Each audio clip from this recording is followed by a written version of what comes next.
So our next story is going to be Sunday Bagel Sponges, and Nettie Harper is going to read it. I'm actually honored to read this because Grace Tommy-Law is a personal friend of mine. So, Dr. Z, thank you for allowing me to read this for Grace. Sunday Bagel Sponges. When I was 1 year old, my parents moved across the country from New York City, the suburbs of Kansas City, to be closer to my mom's parents. My dad had been a New Yorker through and through. Raised on the Upper East Side, he spent his younger years sneaking into jazz clubs, playing in a trio around town, and starting out his writing career at various magazines he secretly hated, while staying up late to write his own novels. Mom arrived in New York City at age 18, having left Kansas City to pursue a career in dance and writing. She did, and found herself dancing, acting, writing, and teaching yoga in New York for 17 years. I'd hear their stories around New York as I grew up in Kansas. My parents bemoaned the early dinner times of Midwesterners. Who eats at 5? The lack of stores opened after 6 p.m.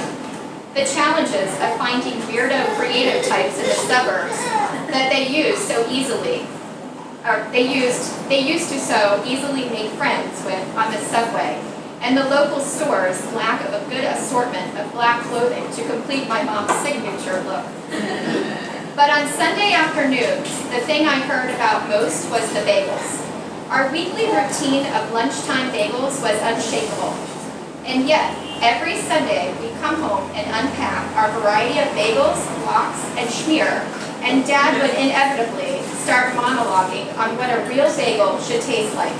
Nothing like these bagel sponges that were available to us in Kansas. He'd fix his bagel up the best he could and toast it to fool himself. But he could never compare to a true New York bagel. I have to admit that I didn't see what the big deal was until I moved here about 5 years ago.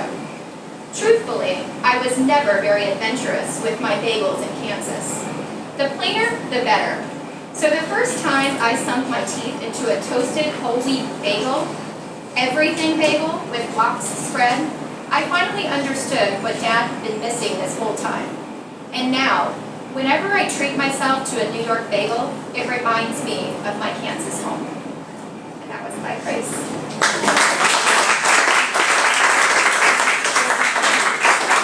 I just wanted to make a comment that Dr. Z said that there was somebody who stopped in and bought something before she arrived. I do just want to say that I've had the honor of coming here, and this is my 3rd year, and each time in the cab on the way here, I do call my mom and I tell her what I buy. And each year she says, honey, you followed in my footsteps. Anytime we've ever gone to a guest's home, we always stopped and bought something because she never cooked. So I am following in my mom's footsteps, and I couldn't be prouder.